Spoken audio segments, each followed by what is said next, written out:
So I want to talk about the dark night of the fucking soul. And this is one of my favorite topics to talk about because not many people are talking about it. Well, I'll say that it feels like it's becoming a slightly like buzzword, like trendy thing, like, oh, dark night of the soul. It's kind of like tossed around a lot.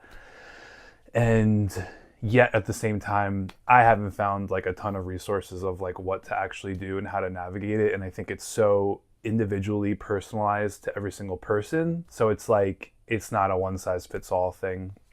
And I've been in a dark night of the soul for 3.5 years, and it's been like seriously testing me. And I feel as though in the past like 6 months, even slowly coming to like the other side of it. So I'm like, the second that I'm feeling like I'm coming out of it in any sense makes me want to just like tell the world about it and to let everybody know that like you're not going fucking crazy, because that's kind of the main thing for me is I think I'm losing my fucking shit. And yeah, so I want to just talk about it and kind of see where the energy wants to take this video right now. But I just feel like I need to start talking about this topic, and it's something that I feel really passionate about and want to help people who are going through it in some sense. So before I continue on, I want to shout out to the LifeQuake Miracle book. I forget who it's by. I'll write it in the description. But that book has helped me so fucking much. So if anyone's going through a dark night of the soul and you haven't heard of this book, I would highly recommend it. And she pretty much describes the like dark night of the soul as like a life quake, and there's 7 stages of it, and like you can kind of decipher which stage you're at. And she kind of claims that most people are cycling through stages 1 through 3. It's like you kind of go through the initial like rattling of whatever rattles your world, and then you maybe slightly start to find your way, and then you just kind of go back to your old patterns.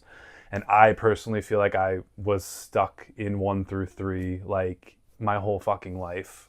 Maybe like moments of starting to break out of it, but yeah, I feel like that shit really runs deep. And knowing that you're not going crazy, I think, is the most important thing during this, which is another reason why I'm like creating this channel for a community to just like remind each other that we're not going crazy. And what I will say about my own 3.5 year dark night of the soul that I'm just starting to come out of is it gets so much worse when I'm resisting it and when I'm thinking I'm going crazy. And yeah, I think that's actually the thing that like makes it so hard and so difficult versus just like letting the fire take you and like burn away your impurities and the shit that's not working in your life. And I just spent so long resisting, and it's like I'll even have these moments of non-resistance and then it goes right back to like resistance. And I think that's also part of the process, which is like what I want to normalize, which is that like it's normal to resist, and it's normal to think you're going crazy, and it's normal to take steps backwards. And this is the hardest thing for me, is if I take a step backwards, I think that I'm like a failure and bad and wrong. And yeah, so it's like an opportunity for me to face that part of myself. And I've met my inner critic on this journey of the dark night like more than I could have ever imagined. And I'm like, oh, this motherfucker's running the show. Like, he's such a fucking dick. Or like, your purpose isn't real, and like, you're not worthy of that. Like, that's kind of the inner critic that's really come so loud to me, of just like how much I've taken on my parents, specifically my father's narrative of the world. And it sounds, when I can hear myself like explain this, it seems so obvious that this shit's gonna take like a long time to undo, potentially a lifetime, hopefully not. But it's like, I do think we'll be unpacking these things for a lifetime. So that's why if we can allow ourselves to just like sink in to the dark night of like what it's trying to do for us, and understand that like you're not going to be fixed or healed tomorrow, and it's a process and it's a journey, that really gives my body like a sense of relaxation and just like, okay, I don't have to figure it all out. And I think that I feel as though all these things that I like to talk about, like porn addiction and dark night of the soul and like spiritual awakenings and all these things, they're all so connected, because it's like the thing that you're trying to avoid is the actual thing that is trying to, that you need to fix. It's like, it's kind of all like a paradox and like a cosmic fucking joke, because yeah, like the Dark Knight that's showing me all this resistance. It's like the resistance is what wants to be looked at. It wants to be seen and loved and acknowledged, as opposed to overridden or ignored. And I'm just constantly learning that. And to me, that's pretty much an expression of self-love, self-compassion, and inner child healing. Like letting that resistance be here and not like freaking out and being like, I need to be, I think that's personally what I do, is I need to be this super strong adult spiritual person who has it all together. And if I'm resisting, then like, oh God, I'm bad. Like I read all the books, I know I shouldn't be doing this, yet I'm still doing it. But it's like developing that new relationship with the resistance and just, yeah, of course you think you're going crazy. Like that makes sense, as opposed to like, no, I'm not going crazy, da da da, or I'm losing my shit. Like I give up on the world, which is two that I've frequented quite often. So, yeah, I'm not going to talk for too much longer about this, because I definitely want to make more videos about the Dark Night of the Soul, because there's just so much there. But I think that like the most important part of it is, in this moment, is just like acknowledging the resistance and loving the resistance and accepting the resistance.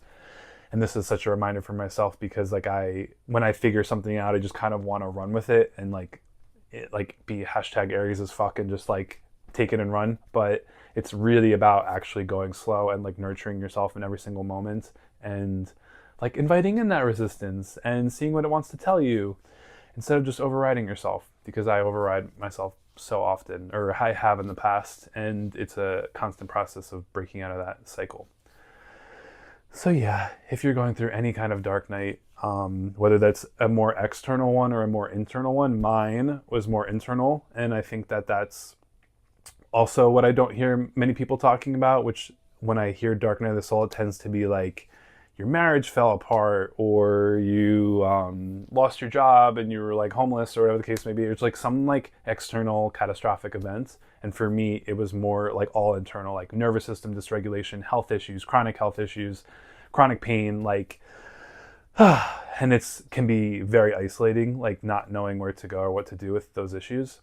And again, working on the problems that came up in the Dark Night, like the chronic pain and the chronic health issues and all these different things, the intense dysregulation and anxiety that, again, I'm still unpacking, but it gets so much easier when you let it move through you and when you don't resist it. And I think that like I will run in the other fucking direction, because I want to just like get back to normal or get away from it, when these issues and this dysregulation is like trying to communicate something with you. Like if we can just actually listen to the body and listen to our inner child that like might need to slow down or needs to reassess whatever situation, it really has wisdom for us. So yeah, invite your resistance in, see it, acknowledge it, don't override your inner child during this process. You are really seriously being held in every single moment and being guided. So if you can just fall into that and ease into that a bit more, then all the like practical 3D stuff that you have to do with whatever your situation is becomes a bit more manageable. And in fact, that's the very thing that is needed to get to the next place that you're trying to go, is like a deeper level of self-compassion, a deeper level of self-honoring, honoring that resistance and that inner child. So we'll leave it at there today. See you soon.